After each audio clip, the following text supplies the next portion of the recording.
significa mucho dolor e hipoxia, por eso les duele. En el caso de la hemorragia hay un punto sumamente importante. Recuerden, en los DPPs, igual que en el ectópico, ¿se acuerdan cuando se rompe? Yo no veo casi sangrado por afuera, veo 3 gotas. La mayor cantidad de sangre va en el ectópico roto en el abdomen y aquí es muy parecido. La sangre no siempre lo van a ver. En el 20% de los casos se van a quedar englobados, si se puede decir, o encapsulados entre la placenta y el útero. Y afuera voy a ver 3 gotas de sangre oscura. Entonces, no se confíen que porque no ven sangre externamente, la paciente no pueda tener un DPP. Hay otras cosas que me van a indicar, como el dolor de la paciente o esto que se llama hiperdinamia, que puede ser de dos formas. O el tono del útero es súper exagerado, o sea, no se relaja. Recuerden que el tono uterino va de 8 a 12 milímetros de mercurio, en promedio 10, pero entre una contracción y otra se relaja, vuelve blando, vuelve a su basal de tono, pero acá digamos, se contrae, se endura y ya no, literalmente es una piedra lo que uno toca o palpa en el abdomen de la paciente, que es lo que le duele tanto. Y el otro componente de la hiperdinamia es que puede tener muchas contracciones. Ustedes saben que en el expulsivo lo máximo normales son 5 en 10 minutos. Aquí lo que vamos a ver es más de 5, 6, 7, 8, ¿no? Entonces eso mata al feto porque no le da opción a que se recupere entre contracción y contracción, llega a hipoxia y se muere. Entonces, eso es lo que pasa casi siempre en el DPP. Acá hay una clasificación clásica, de hecho hay 4 tipos.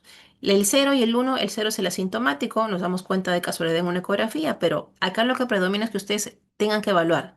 La madre está hemodinámicamente estable, el feto está bien, esas dos preguntas siempre nos hacemos para decidir manejo. En el 0, ambos están bien, nadie se enteró que es un DPP salvo porque la encontré en la ecografía. Se va a su casa, monitoreo, control ecográfico. En el leve se confunde mucho, ojo, con una amenaza de parto prematuro porque le duele un poquito, pero no hay inestabilidad hemodinámica. Cuando yo hablo de inestabilidad, recuerden, estoy valorando un índice de choque. Generalmente en la obstetricia hablamos de eso, con un índice de choque mayor de 0,9. Entonces, madre que no esté inestable y feto con un adecuado bienestar fetal o salud adecuada, eso es un leve, se hospitaliza solamente para reevaluaciones, pero no se termina el embarazo.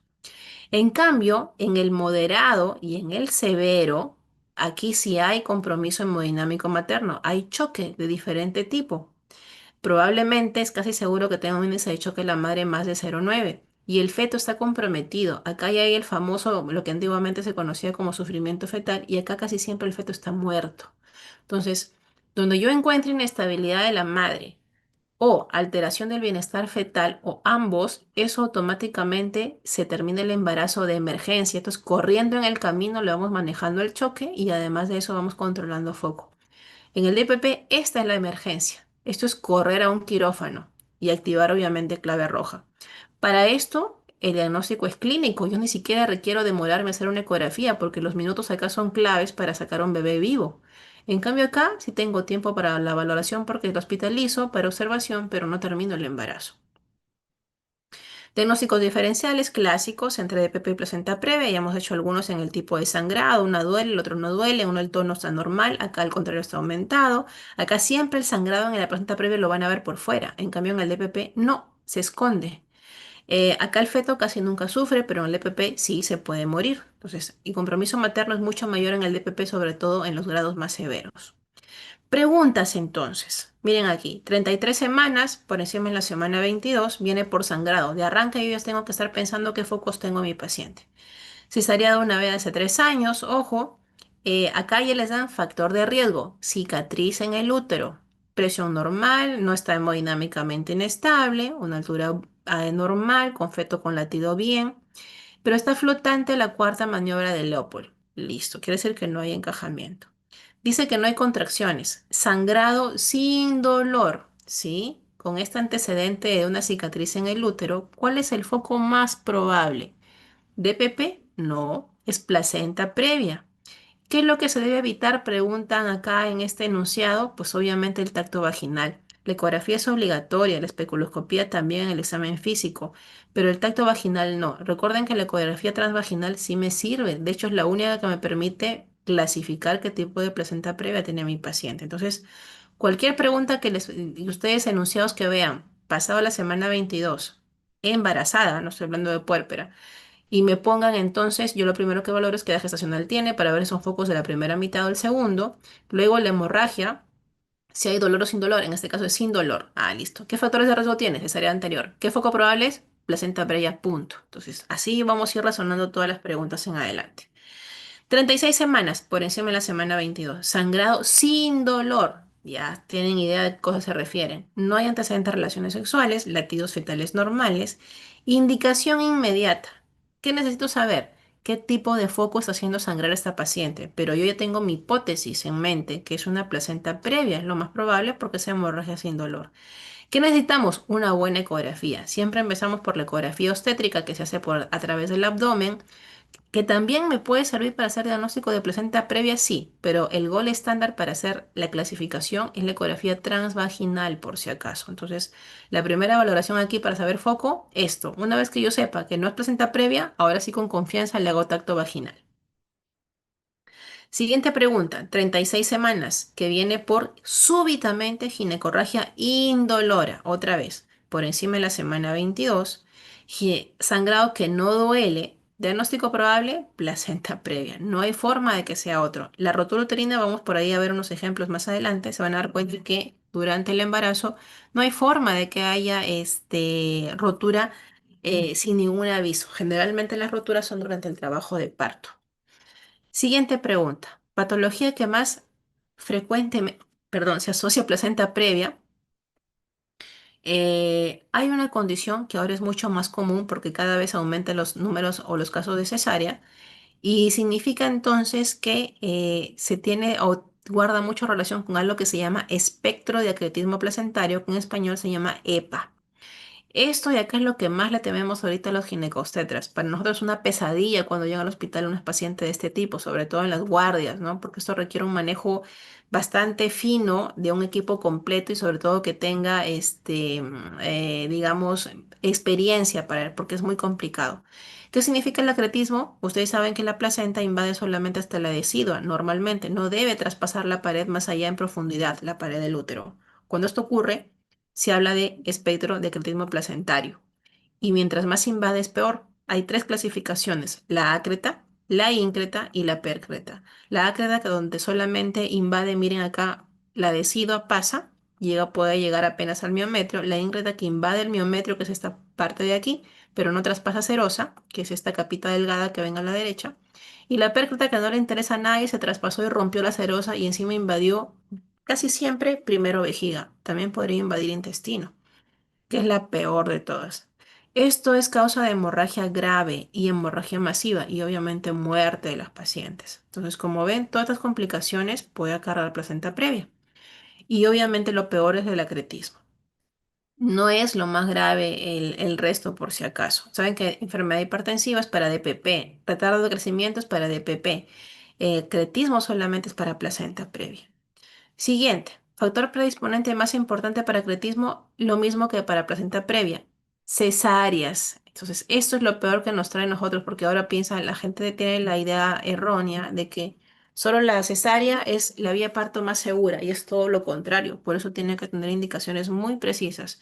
Las señoras no entienden esto. Que les puede pasar, se pueden quedar sin útero en el mejor de los casos, se pueden quedar con media vejiga porque tenemos que recortar una gran parte o si es que no se mueren por la hemorragia. Entonces, acá hay otra pregunta, dice, ¿cómo se llama la placenta cuando el borde coincide con el orificio? Listo. Borde coincide con el orificio, es una placenta marginal. Recuerden que la clasificación solamente es por ecografía transvaginal. Si lo cubre todo es total, parcialmente, parcial como su nombre lo dice. Si está borde con borde, puntito con puntito, cachete con cachete, eso es marginal. Y si se aleja del OSI pero la distancia es menor a 2 centímetros, es una inserción baja. Las de arriba siempre cesárea, las de abajo podrían intentarse chance de parto vaginal. Entonces, a esta parte que coincide con el OSI es una placenta marginal. Siguiente pregunta, 36 semanas, dice que el ECO-TV es una placenta posterior y les dan, mire la distancia del borde, 2,5 centímetros. ¿Esto de placenta previa? No, pues ya pasaron los dos, se ha alejado más de 2 centímetros, por lo tanto esto ya no es placenta previa, es una placenta normoinserta o de inserción normal. Entonces, esto de acá les viene mucho, por si acaso las distancias, ¿ah? Tengan cuidado con eso. Siguiente, 30 semanas, dice, presenta repentinamente, ojo, repentinamente dolor asociado a hipertonía, un aumento anormal del tono uterino y sangrado oscuro. Ya ustedes deben estar valorando qué es. Lo más común es placenta previa de PP. ¿Es placenta previa o de PP? Por la edad gestacional, yo sé que es foco de la segunda mitad. A hipertonía, eso no tiene nada que ver con placenta previa, eso es para DPP, e inclusive el color del sangrado. Bueno, les dan una presión entre comillas 120-80, pero eso no debe desviarlo de su hipótesis. ¿Cuál es lo más probable? DPP, en cualquier lugar, por si acaso. Siguiente pregunta, 34 semanas por encima de la semana 22 y viene emergencia por A. Esta sí está mal, ¿no? Viene con trastorno del estado de conciencia, dolor intenso en abdomen, dolor, esto es importante. Soporosa sin fiebre, miren, está chocada porque tiene 100 de frecuencia cardíaca y tiene 120, ¿no? Lo cual ya no interesa si calcular, lo que importa es que ustedes sepan que tiene el útero una contracción sostenida, esto no es normal. Mucho dolor, sangrado probablemente, dice sangrado rojo oscuro, está la triada completa. ¿Cuál es la lateral de PP? Dolor, que acá es intenso. Hemorragia, que se ve acá, sangrado rojo oscuro, dice en escasa cantidad. Recuerden que no pueden confiarse en el DPP porque es muy probable que no siempre 20% no se ve tanto por afuera, se lleva dentro está coleccionado dentro del útero. Y por último, la actividad exagerada de contracción del útero. Esto es se llama tetania, como un calambre que le da al útero. Si a ustedes alguna vez les ha dado un calambre, imagínense cómo siente la mamá, ¿no? Cuando está totalmente contraído el útero. No hay latidos, se murió el feto. ¿Esto en qué cuadro o foco de hemorragia de la segunda mitad ocurre? Solamente en el DPP, nada más. Eso es una mega emergencia, ¿no? Si bien es cierto el feto está muerto, yo requiero controlar el foco de sangrado lo más rápido posible y eso significa acabar el embarazo de la forma más rápida y segura. Esto es una cesárea de emergencia, por si acaso. Siguiente, complicación más grave del DPP, por si acaso, en la madre, depende si es madre o niño. En la madre es el choque hemorrágico, cuya complicación más grave de estas que ven aquí en esta lista es la disminución brusca de fibrinógeno. Hacen C y D comúnmente estas pacientes, por eso es que se mueren y se complican tanto. Entonces, la hipofibrinogenemia, fibrinógeno menos de 200, generalmente menos de 100 miligramos por decilitro. Puntos clave entonces aquí para ver el DPP.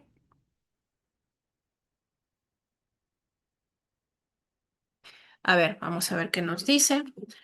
Recordando que hay grados. Yo les sugeriría que más que números, porque no se van a confundir con lo del choque hemorrágico, mejor asintomático, leve, moderado y severo. Recordando que el moderado y el severo son las verdaderas emergencias de los DPPs. Entonces, todo esto de acá, la principal característica es que hacen coagulopatía de consumo, los pacientes. Entonces, dentro de las coagulopatías, la de consumo, pues por eso esas pacientes cuando entramos a operarlas, desde que cortamos la piel, esa paciente sangra un montón, porque todos los factores ya los consumió, estaban coleccionados en el útero tratando de tener la hemorragia por desprendimiento. Entonces, la paciente literalmente se queda sin factores de coagulación y esto sangra, es terrible, ¿no? Por eso es que se nos mueren esos pacientes. Entonces, siguiente pregunta. Paciente 25 años, 37 semanas por encima de la semana 22. Otra vez, dolor abdominal sostenido de inicio brusco. Recuerden, siempre asocian el EPP como la explosión de una granada, sin ningún aviso previo. Intensidad fuerte, leve sangrado vaginal. Ojo, dato clave, hipertensión. El bebé está con 160 en el borde de la normalidad, borde superior. ¿Cuál es el más probable? Dolor, sangrado. Contracción sostenida, esa es la tríada del DPP. Y encima el factor de riesgo de hipertensión es un DPP aquí en la China donde ustedes tienen que ir. Siguiente, característica clínica del DPP. Inicio insidioso no es. Recuerdan la granada que estalla bruscamente. Irritabilidad. Esto sí, el útero está literalmente exagerado en sus contracciones. A eso se refiere con irritabilidad. Ya les dije, puede ser hipertonía, puede ser muchas contracciones en 10 o la exageración máxima de la hipertonía que es la tetania, que es el calambre, que esa comparación les puse yo. No es pues un útero hipotónico, todo lo contrario, ni los latidos cardíacos normales del feto. Al contrario, sufre mucho el feto justamente por este problema con el útero, ni menos un útero indoloro, eso es propio ya de la placenta previa. Siguiente, 34 semanas hospitalizada por preeclampsia, está en piso, miren, Preeclampsia severa casi lejos del término, probablemente están viendo si se convierte en severa, todavía no.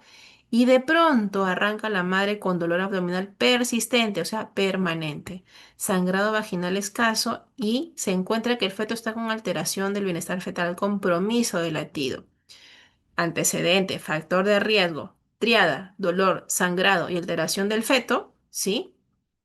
¿Qué es esto? DPP. ¿Cuál es la causa más frecuente de ruptura? Este es otro foco, mucho menos frecuente que DPP y placenta previa. Entonces acá hay definiciones, literalmente se abre el útero en algún lado. Mayor frecuencia es en el segmento inferior, generalmente es donde pudiera o no haber una cicatriz, pero no necesariamente requiere que ha sido operada la paciente. Las gran multíparas, 5, 6, 7, 8, alguna vez tuvimos una paciente con 13 partos anteriores. También puede tener rotura uterina, por si acaso. Sobre todo ocurre en el trabajo de parto. ¿Ya? Esto es mucho más común y pegadito al expulsivo, a punto ya de ese niño nacer. Entonces, estoy acá, obviamente sumamente brusco, y ahí tienen ustedes que considerar que hay dos etapas, digamos, para que llegue a la rotura. Entonces, la causa más frecuente, sí, es un parto difícil. ¿Por qué se rompe el útero? No es por una pérdida, ni es por un embarazo en el cuello, que esto es un ectópico, también es un tipo, ni por versiones, ni por cicatrices. Entonces, no, perdón, esta flechita se ha movido. Esta es la clave. Cicatrices anteriores por cesárea previa. Por eso. ¿Las pacientes con una sola cesárea pueden intentar parto vaginal? Sí, siempre y cuando sepamos dónde se fue o dónde le hicieron, qué tipo de corte le hicieron en la pared del útero, por si acaso. Porque dependiendo de eso, se le puede dar chance de parto normal el siguiente embarazo. Pero si tiene más de una cesárea, eso sí o sí es 100% cesárea en el próximo embarazo. Entonces, la pregunta, ¿puede una paciente con una cesárea anterior puede dar parto vaginal? Sí, pero depende del tipo de corte que le hicieron en el útero. Más de una cesárea, ya no. Entonces, aquí la causa más frecuente son cicatrices por cesáreas previas. Puntos clave, les mencioné que hay dos momentos, la inminencia de rotura uterina o la famosa amenaza, o sea, antes de que se rompa ya nos va avisando, contracción intensa del útero, doloroso y la formación de este clásico anillo. Entonces miren que la paciente está echada y parece que le hubieran puesto acá, su barriguita normalmente debe ser así, ¿no? Totalmente convexa. Sin embargo, parece que le hubieran ajustado una correa y se forma como una jiba, un camello doble. Eso es el signo de Van acompañado obviamente de dolor intenso y sangrado por vía vaginal. Eso me dice se está rompiendo, corre a sala. En cambio, cuando se acabó de romper, bruscamente cesa el dolor, la señora se cayó, de la nada que gritaba como loca, ya no dice ni pío y empieza a desmayarse o en la alteración de estado de conciencia porque está chocándose, porque se rompió el útero y el sangrado generalmente va a cavidad abdominal. El feto ya es más fácil de palpar porque puede salir disparado a la cavidad abdominal y obviamente el latido desaparece. Entonces, dos momentos diferentes. Esto es amenaza y esto es la rotura consumada, por si acaso. Caso entonces, 42 años, añosa, cesárea anterior. Miren, acá les ponen la incisión corporal, se refiere al útero. Brevemente, el útero es este de acá. La incisión corporal se refiere a esta vertical que tiene ciertas indicaciones. No a todas les hacemos corporales. Acá les puse las indicaciones. Generalmente el 99% es acá abajo en el segmento inferior. Las que tienen chance de oportunidad luego de una sola cesárea con este tipo de corte, sí puede intentarse parto vaginal. Pero las que le hicieron este tipo de corte, no. Tienen más probabilidad que se rompa en el próximo embarazo. Entonces, 42 años dice con incisión corporal, inicio el trabajo de parto. Entonces, a esta paciente no le puedo dar chance de parto vaginal. Así sea una sola cesárea. ¿Cuál es la conducta a seguir? Opera. Opérala inmediatamente o refiérala porque esta cesárea. Doctora, a mí me hicieron mi corte, el doctor me dijo que para el próximo embarazo y yo les expliqué que me cortaron el útero a lo largo. Ni hablar. Vuélate, refiérala o en el caso del hospital de tercer nivel, llévala a la sala inmediatamente porque eso se te va a romper. Siguiente. ¿Ya están despiertos? Sí, doctora. Sí, Sí, doctora. Sí, sí, doctora. doctora. Ya, correcto. Entonces, a ver, sigamos. Dice, tercigesta de 39 semanas a término en labor de parto. Por eso le decía, las roturas generalmente es en el trabajo de parto. De pronto, dolor abdominal súbito y sangrado. Cesárea anterior con periodo intergenésico corto. Quiere decir que entre el embarazo anterior y este ha pasado menos de 5 años. Perdón, menos de 18 meses. El examen dice Esto es clave. Se palpan partes fetales en el abdomen. Normalmente no deberíamos palpar partes fetales fácilmente porque está protegido el feto dentro del útero. Este dato es clave de palpar partes fetales con facilidad en el abdomen. Está con dilatación 3 en fase latente y hay sangrado, líquido sanguinolento que sale por abajo por vagina. Latidos fetales, bradicardia, está a menos de 110. Dolor súbito con una sola cicatriz. Probablemente a esta paciente le está dando chance de parto vaginal porque tiene una sola cesárea, pero desgraciadamente de pronto dolor súbito, la señora probablemente está con mucho dolor y el dato clave es palpar fácil partes fetales y que tiene 100 de latido. Entonces, las partes fetales, incluyendo, si me dice, doctora, ¿no puede ser un DPP? Yo les puedo decir que sí, porque tiene la triada, ¿no? Lo recuerda es que el DPP también puede aparecer en el trabajo de parto. ¿Cuál es la diferencia aquí? Este dato de que se palpa fácilmente partes fetales en abdomen. Eso lo diferencia del DPP. En el DPP no vas a palpar nada porque el útero está como una especie de una coraza en este caso, como si fuera una, como les digo, una tortuga. Yo no voy a palpar el feto, para nada. Entonces, ahí lo que interesa es ese dato. Por lo tanto, es una ruptura uterina. Me decían, parcial o total, o mejor dicho, inminencia o consumada, porque si palpo el feto fácilmente en abdomen es que ya hace rato se rompió el útero y ese feto salió disparado en la cavidad. Siguiente pregunta, del foco menos probable. Dice 24 semanas, otra vez por encima de la semana 22, viene para ecografía y se encuentra un embarazo activo, quiere decir con feto vivo sin alteraciones, placenta fúndica y basa previa. ¿Qué significa? Así como había el término placenta previa. Previa significa que la placenta está adelante en la presentación, o sea, acá en el cuello, cerquita al osis, ¿se acuerda? Aquí basa previa significa que hay una, digamos, como un ramillete de vasos del cordón que primero por razones del destino, se le ocurrió primero pasar por el cuello y recién meterse a la placenta, ¿no? Acá viene el cordón, pero el cordón en vez de ir de frente a la placenta quiere darse su paseadita por el cuello pegadito, adosado a las membranas y luego recién se insertan en la placenta. Obviamente, si este cuello se abre, lo primero que se va a romper son estos vasos, que no están protegidos por el tejido placentario, estos están libres, envueltos en las membranas coramnióticas. Por lo tanto, aquí ocurre sangrado y es sangre del feto. Quiere decir que si esta mamá empieza a sangrar, que ya tiene diagnóstico de basa previa, lo primero que se va a morir es el bebé antes que ocurra el choque de la madre. El sangrado es todo del feto y el feto ustedes saben que tiene poquita sangre, entonces al toque se muere. Entonces, miren que la exsanguinación completa de un feto puede ocurrir en menos de 10 minutos. Por eso es muy importante. Diagnóstico certero de esto, de esta condición, se acaba en la prematuridad, semana 34-35. Yo ya sé que lo voy a acabar prematuros. No puedo dejar que llegue al término porque eso significa exponer a la mamá a que eso se reblandezca y se rompa y se muere el bebé. Le maduro pulmones con corticoides, un ciclo completo, y lo acabo en la semana 35 vía cesárea. Esta es la idea aquí en este caso cuando hay basa previa. Y entramos a un tema mega largo, no sé si acabaremos, ¿verdad? Pero a ver, vamos viendo. Esto sí es el foco más importante. El rey de todos los focos de la hemorragia obstétrica es la HPP, que es la primera causa de muerte materna. Si ustedes si lo recuerdan, ya deberían saber esto. Entonces, ¿qué es lo que nos interesa aquí? Ay, perdón. ¿Qué es lo que nos interesa aquí? Dice, pérdida de cualquier... ¿Qué es? Para efectos de teoría les van a poner cualquiera de estas definiciones, que todas son teóricas, porque finalmente nadie puede decir hasta ahora no hay ningún método certero que nos diga cuánto sangra una paciente, o sea, cuánto yo puedo medirlo, cuantificarlo. Entonces, ¿cómo lo trabajamos en la actualidad con esto que está acá arriba? Inestabilidad hemodinámica, ¿de acuerdo? Eh, con esto finalmente nos vamos a quedar para efectos de la clase, pero recuerden que por teoría les podrían preguntar cualquiera, sobre todo la primera definición que es la clásica, ¿no? Más de 500 en un parto vaginal, más de 1 litro en una cesárea. El gran problema es que no podemos medir el volumen, pero la inestabilidad sí la podemos medir. La etiología, la famosa mnemotecnia de las 4 T's, la más común, 70-80%, el tono, quiere decir que se relaja el útero, o sea, es un chicle, ni siquiera lo puedo palpar a través del abdomen, y eso significa que el lecho donde estaba la placenta sangra como un caño, por eso se mueren las pacientes. Segundo, puede ser trauma, que incluye, ojo, incluye desgarros perineales, ¿se acuerdan que del 1 al 4? Desgarros de cuello, hematomas, e inclusive también entra acá la rotura uterina en este caso, el intraparto. Y el otro porcentaje también de 10% es porque se retienen los productos, quiere decir que no solo la placenta completa, perdón, o hay un alumbramiento incompleto. El último, muy poquito porcentaje, es trastorno de coagulación. Entonces, acá están los focos principales. Una paciente puede tener uno o más de uno.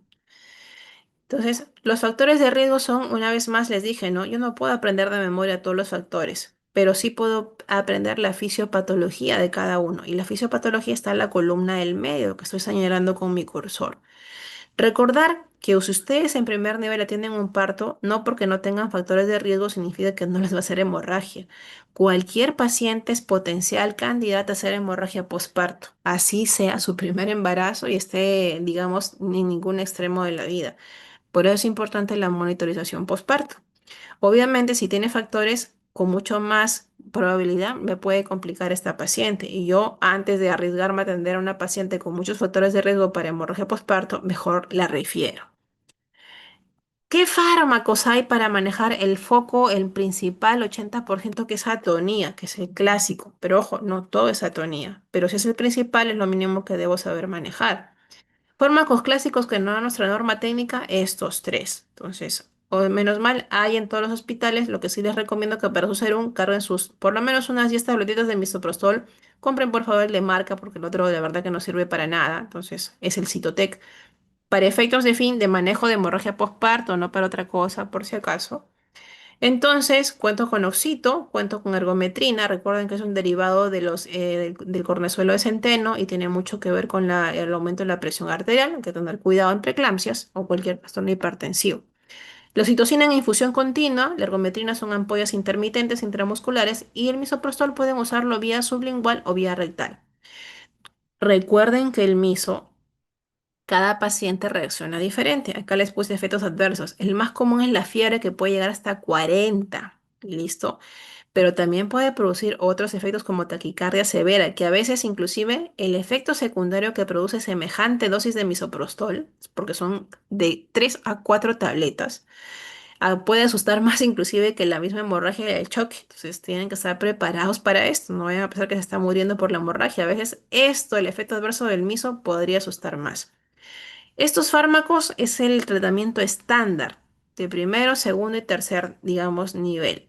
Y el último está en verde, que es la famosa carbetocina, que no lo tiene el Ministerio de Salud. Si ustedes, digamos, nosotros hacemos a veces, cuando es muy necesario, le pedimos que lo compre, pero es un medicamento caro, no todos los pacientes pueden acceder, ¿no? 180 soles. Entonces, manejo estándar es con fármacos, aparte de las medidas mecánicas que son el masaje uterino. Vamos a ir avanzando en esto. A ver, siguiente entonces dice puérpera que se encuentra con sangrado vía vaginal en regular cantidad. Acá miren, ya no hablamos de gestante de 24, 28, 30, 38. Puérpera dice. Empieza a sangrar por la vía vaginal. Miren la presión y está acá en este caso la frecuencia cardíaca.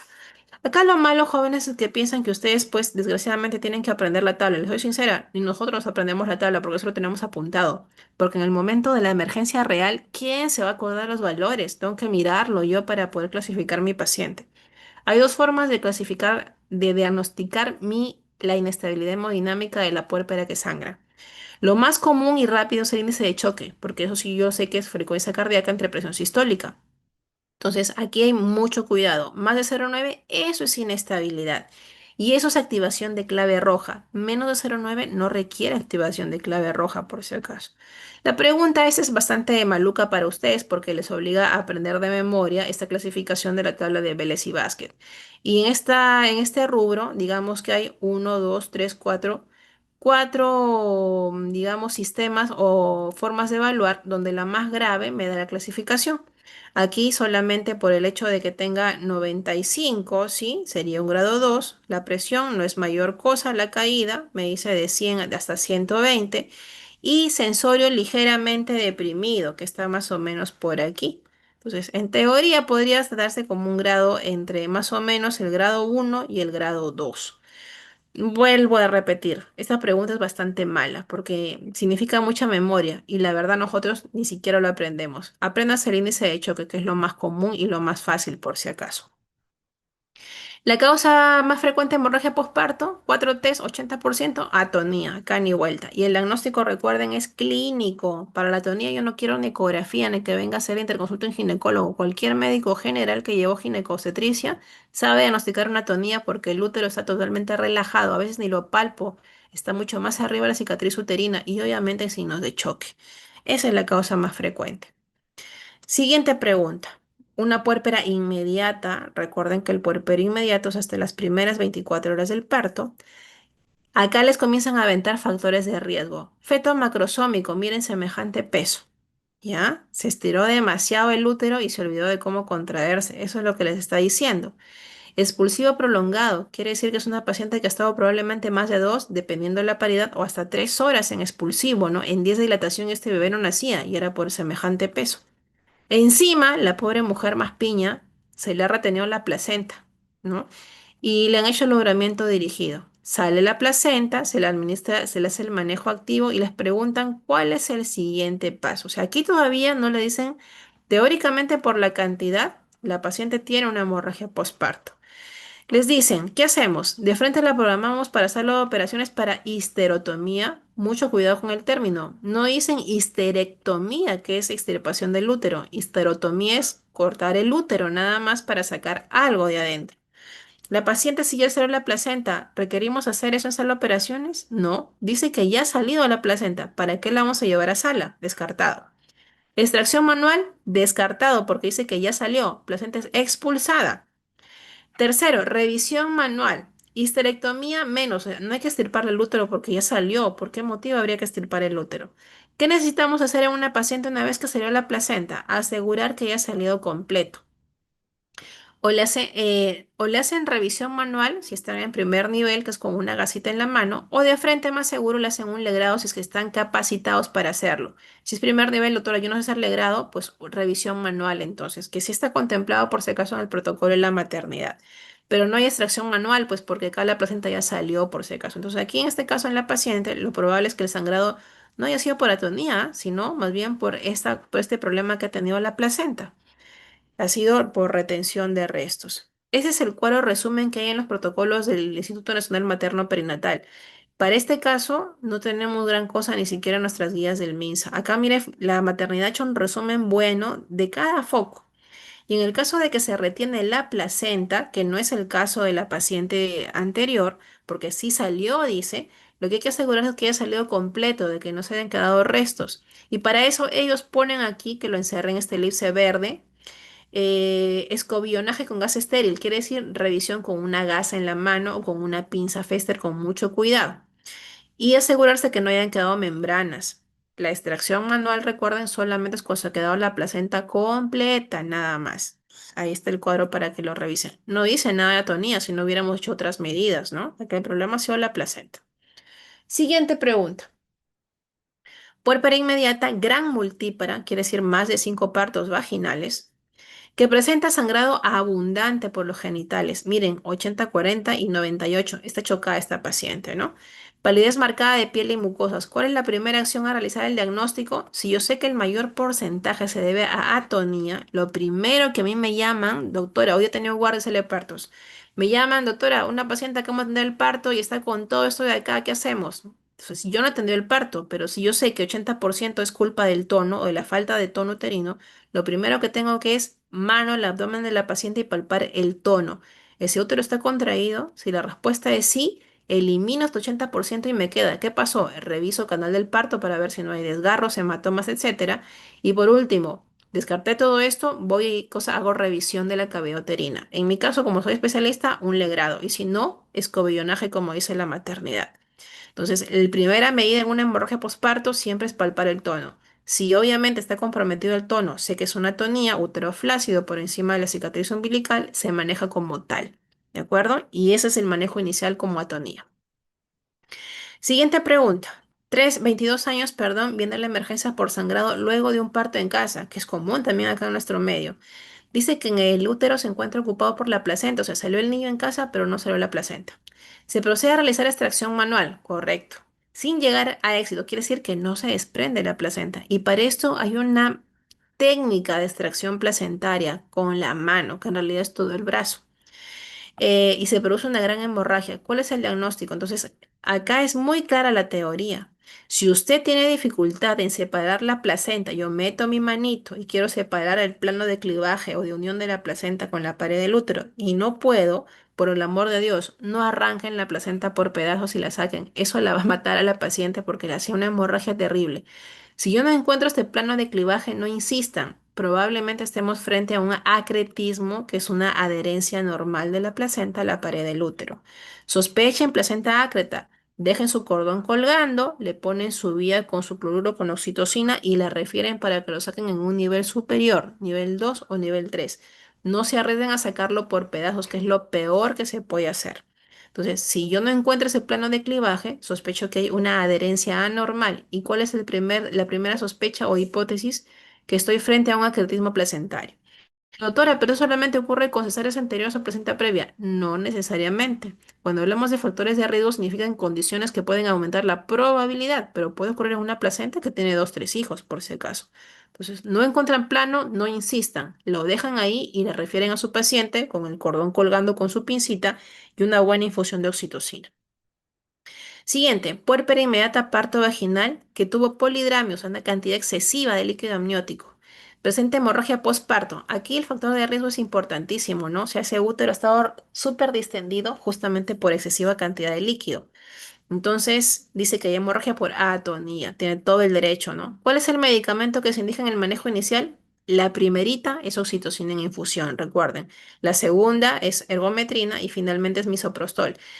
Un dato importante, cada vez que se activa clave roja por inestabilidad, independientemente del foco, estos tres primeros sí son paratonía, pero ojo que el ácido tranexámico, si bien no es una droga o un fármaco uterotónico como estos tres primeros, porque estos tres actúan a nivel del músculo uterino para contraerlo, el ácido tranexámico es un antifirinolítico y tiene que estar presente en cualquier control de foco, cualquier T del posparto, ácido tranexámico, por si acaso. Aquí está más o menos lo que hacemos, es una especie de resumen de lo que es clave roja. Vuelvo a insistir, la clave roja solamente es sangrado con inestabilidad, que es un índice de choque más de 0,9. Si no, no hay necesidad de poner activar, ni poner dos vías, ni sonda Foley, por si acaso. Entonces, acá está todo lo que tiene que hacerse con la clave roja, equipo multidisciplinario, los medicamentos, cómo le vamos poniendo. Primero es la oxitocina, luego si no va mejorando en el transcurso inmediato, a los minutos inmediatos, no tengo que esperar ni 20 ni media hora. Ergometrina. Hay casos en que, si la pregunta de siempre que hacen es, doctora, ¿cuánto tiempo espero para poner el ergo o el miso? No hay un tiempo. Esa es la valoración del médico que maneja la hemorragia. A veces en las pacientes con hemorragias cuantiosas muy profusas, le ponemos casi los tres juntos o simultáneos. Y a veces solamente nos ayuda la oxitocina y la ergo y no le ponemos miso. Depende de qué paciente yo tenga enfrente. Eso es valoración ya del médico especialista que atiende la emergencia. Recuerden, manejo base es farmacológico, ¿sí? También hay medidas mecánicas, les dije, como el masaje uterino con presión bimanual, que en nuestro medio es muy importante. Que hay otras medidas, se llaman coadyuvantes. En el Perú, estos medicamentos y esta compresión es de base, pero si no me funciona, yo puedo apelar a otras maniobras coadyuvantes, por si acaso. ¿A qué se refiere? El taponamiento dentro de la cavidad uterina con balón de Bacri, que seguramente han escuchado, o el usar también el traje antichoque, que en algunos sitios del Perú regiones lo hacen, acá casi no tenemos mucho. Son cosas fáciles, pero hay que tener una capacitación previa. Y por último, si estoy ya en un sitio donde tengo quirófano, voy a hacer operaciones y le puedo ofrecer suturas compresivas. Literalmente es como hacer un enrollado de pollo, amarrarlo, más o menos así para que me expliquen, perdón, para que me entiendan hablando en fácil. Y si aún así se descompensa, finalmente el camino final ya es sacar el útero, ¿no? Una esterectomía abdominal. Una vez más, acá están los medicamentos, primera línea, segunda, tercera. Medicamentos de base uterotónicos. Recuerden que acaba de la mano del tranexámico, que es un antifibrinolítico. Acá entonces preguntas teóricas. Miren, para que vean aquí, 25 años, puerperia inmediata de parto vaginal, factor de riesgo, un megamacrosómico, más de 4 kilos, sangrado abundante, taquicárdica, pálida sudorosa y un útero relajado a 3 centímetros. Ah, no, dice 3 centímetros debajo de cicatriz umbilical. Quiere decir que es un útero bien contraído, a pesar de un macrosómico. Pero recuerden que al sacar a un niño de este peso, no necesariamente siempre va a sangrar por atonía. También sacar un producto tan grande puede hacer desgarros del canal del parto. ¿Cuál es la clave aquí? Doctora Patti, está sangrando una paciente. ¿Cuánto pesa el niño? 4.500. ¿Quién atiende el parto? Ah, la doctora residente. Listo. A ver, voy. ¿Qué hacemos el primer paso? Voy y toco el abdomen. Útero contraído, solamente descartado atonía. Pero me faltan los otros tres focos. Y en un bebé que ha nacido con semejante tamaño peso, yo tengo que pensar que ha desgarrado algo. Entonces, la segunda probabilidad es lesión del canal del parto, que puede ser desgarros perineales, desgarro de cuello o formación de hematomas. Entonces, la laceración del trato genital con útero contraído, esa es la segunda más probable, por si acaso. Atonía no puede ser porque le dicen que está bien el útero. Me voy al lado de la derecha. La misma paciente sangrado en la primera hora, nuevamente útero contraído con sangrado, piensen en las otras dos. O son desgarros o son retenciones del alumbramiento incompleto o retención de membranas. ¿Qué cosa hago? Revisar el canal del parto para ver justamente si hay cualquier laceración o desgarros del canal.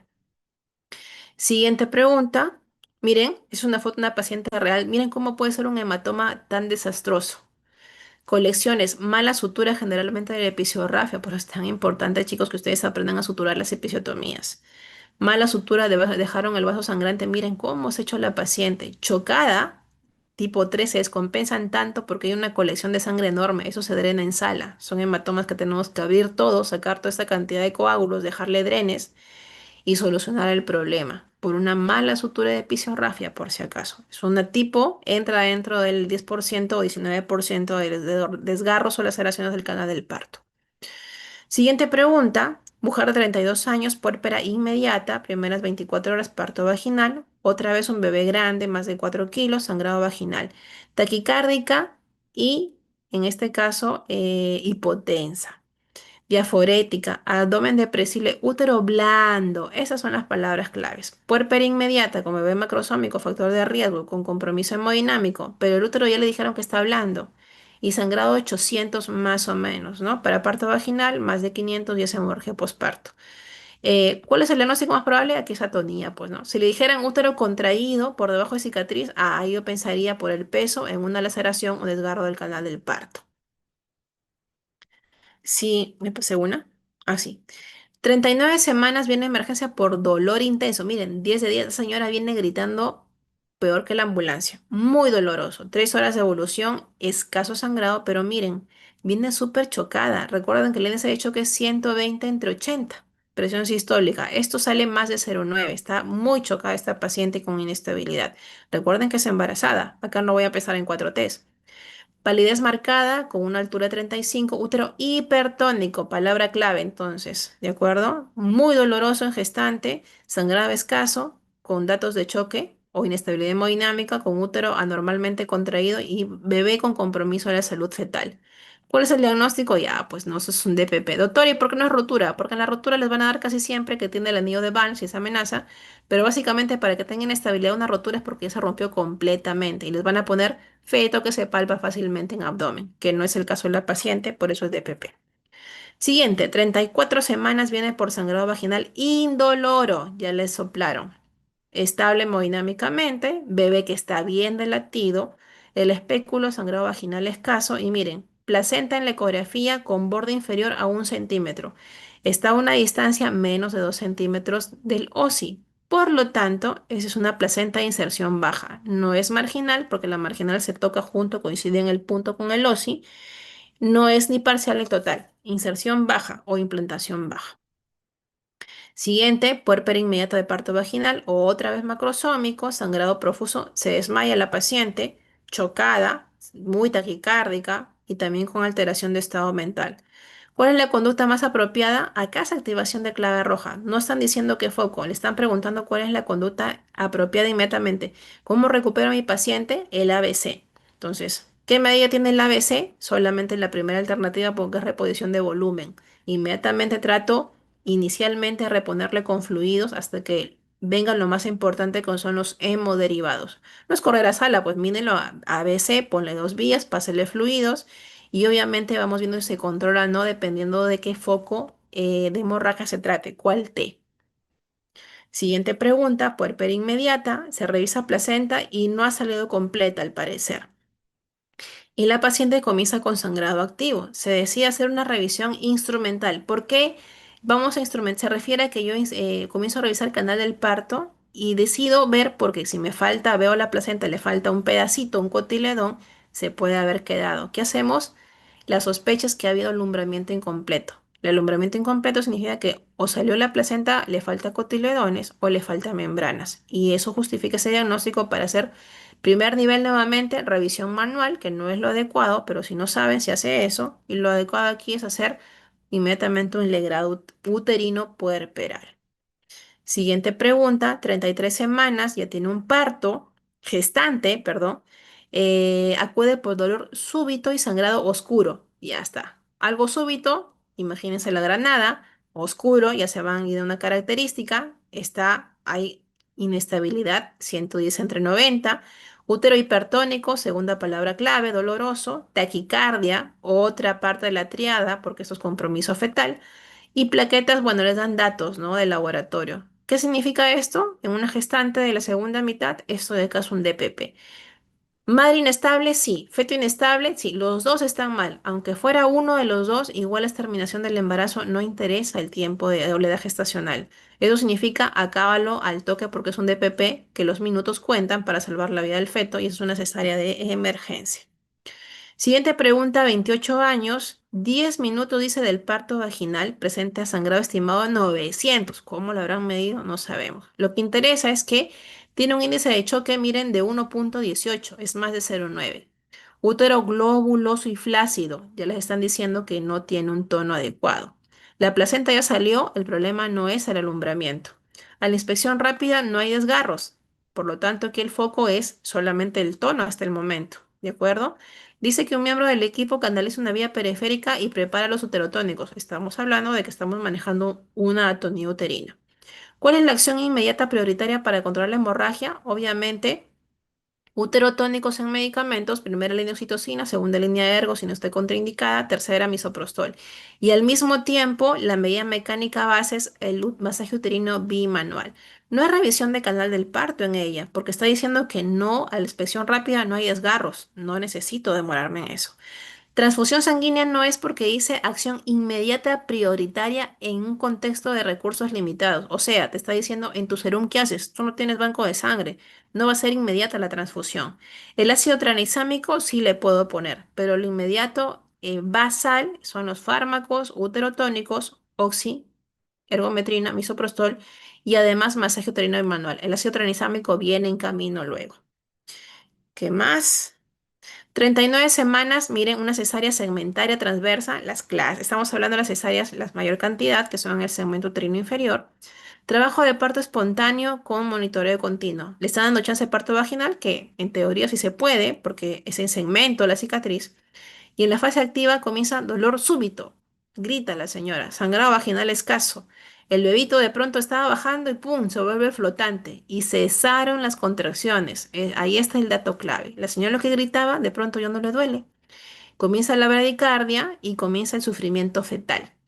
¿Qué sospechamos? Rotura, pues, ¿no? Aquí no hay más cosa que hacer. O sea, doctora, ¿y no puede ser DPP de repente?